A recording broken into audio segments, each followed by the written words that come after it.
Obviously, the first piece of equipment you need to invest in, and the most expensive, will be a good iron. Currently, my favorite iron is the Oliso, and it has these feet, which means that I can sit it down like that, or I can put it up like this, or I can totally disengage those feet so that they're not working. But more than that, it makes really great steam, and it has lasted for me for a good 2 years. Honestly, I'm starting to see a few signs that he's telling me he's tired, so I may have to trade him in and get a new one.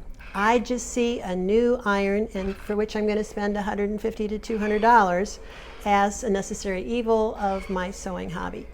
This iron also is an automatic shutoff, which I used to think I would hate, but on the contrary, it has reduced my stress, and it comes to life so quickly once I move it, and that's what wakes him up, that I'm fine with the auto shutoff.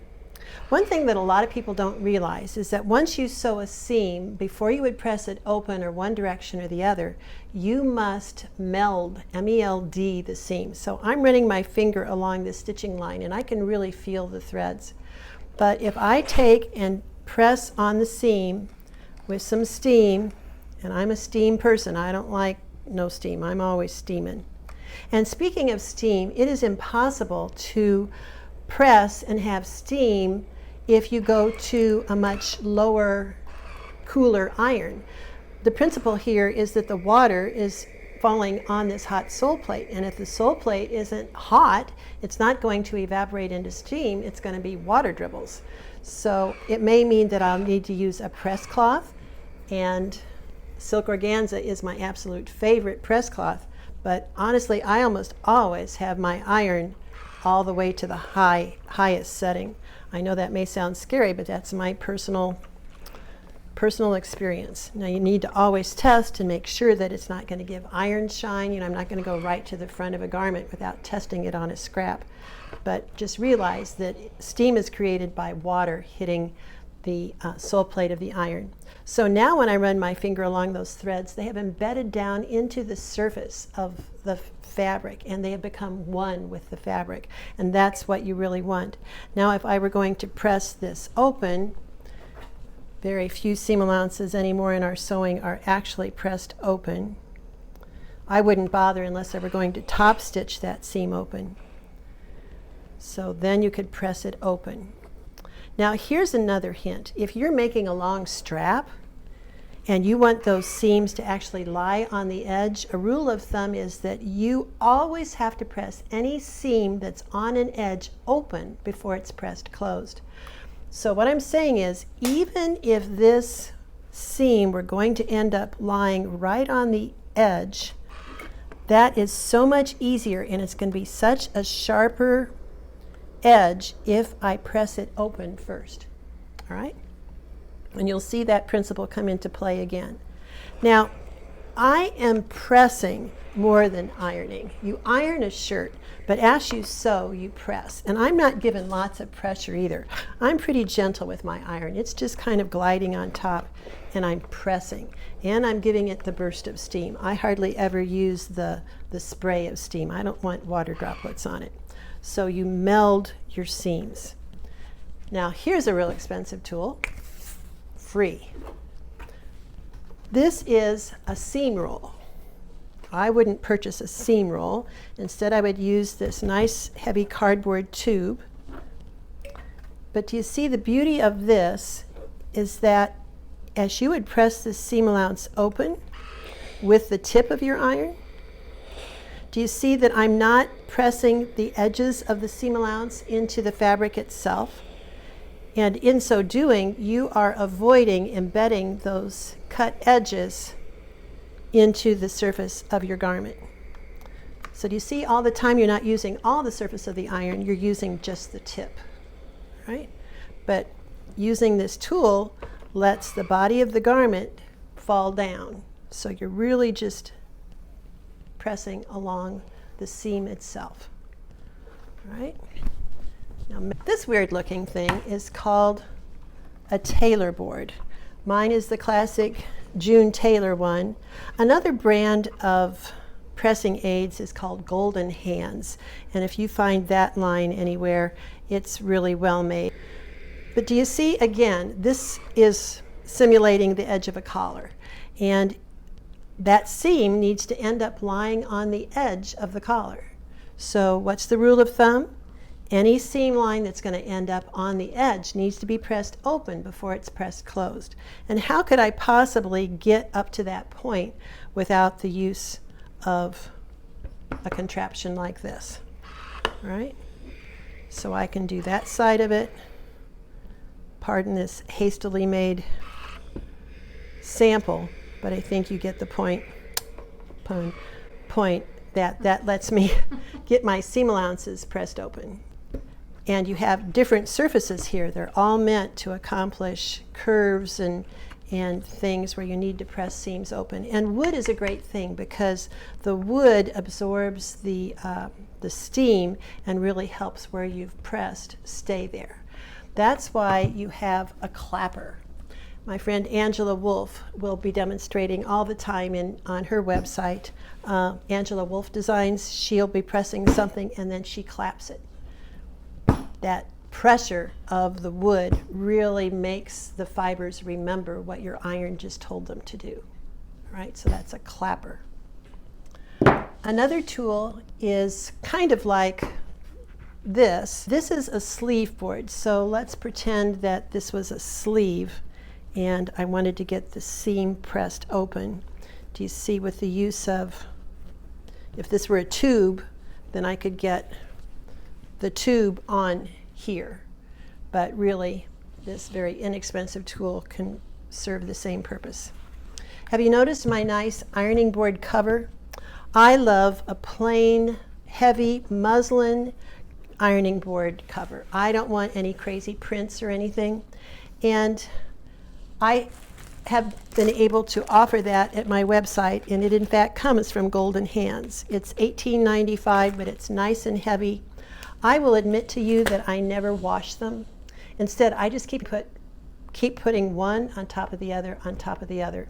You need to have a padded sewing surface. I'm just curious, how many do I have on here? 1, 2, 3, 4, 5, 6, 7,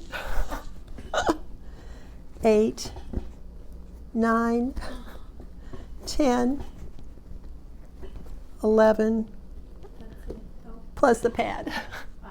I have 11 layers on here, plus the pad in the first place. You want a padded ironing surface.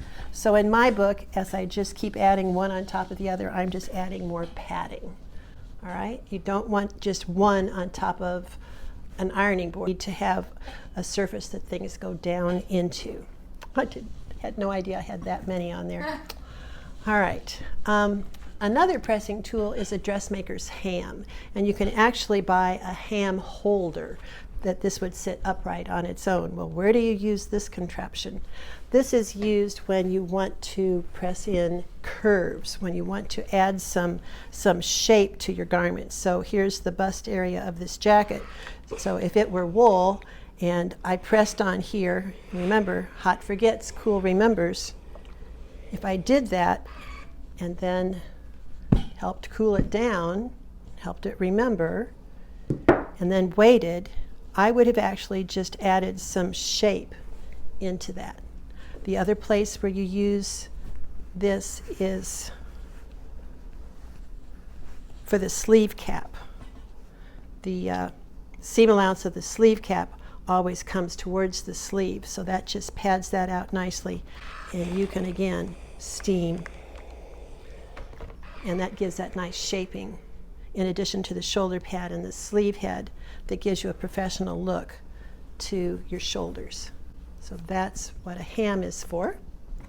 My friend Joan Hawley has teamed up with Collins and come out with a number of different pressing aids, and I especially like this one. It's a stiletto. The little girls, as I teach them, they think, oh, my fingers get burned with that iron. They just don't like the hot. Anyway, if I give them this, then that can hold things while they get close. So that's a stiletto meant for using at the ironing board. Cardboard templates. My friend Linda Lee from the Sewing Workshop I give her credit for this one. She had it in some of her old patterns, and it has revolutionized my sewing. Instead of measuring, let's say that I wanted to turn in a little edge and then turn in it again. Let me start with the one that's 2 3/4 inches wide. So I'll lay the template down and then accurately pull this edge around. So do you see this edge is matching this edge, and I've got it taut tight around the other end of this manila file folder that I've cut and labeled with what size it is. So that's 2 3/4. So if I wanted to press under just 1/4 inch on the other edge, all I need to do is lay that right along where I just pressed. Well, that's obviously not accurate. Let's do 2 1/4. Okay, so I lay that right there. Now you have to understand, I'm not going to put the iron here. I'm going to put the iron over here because I don't want to press out that first line that I pressed.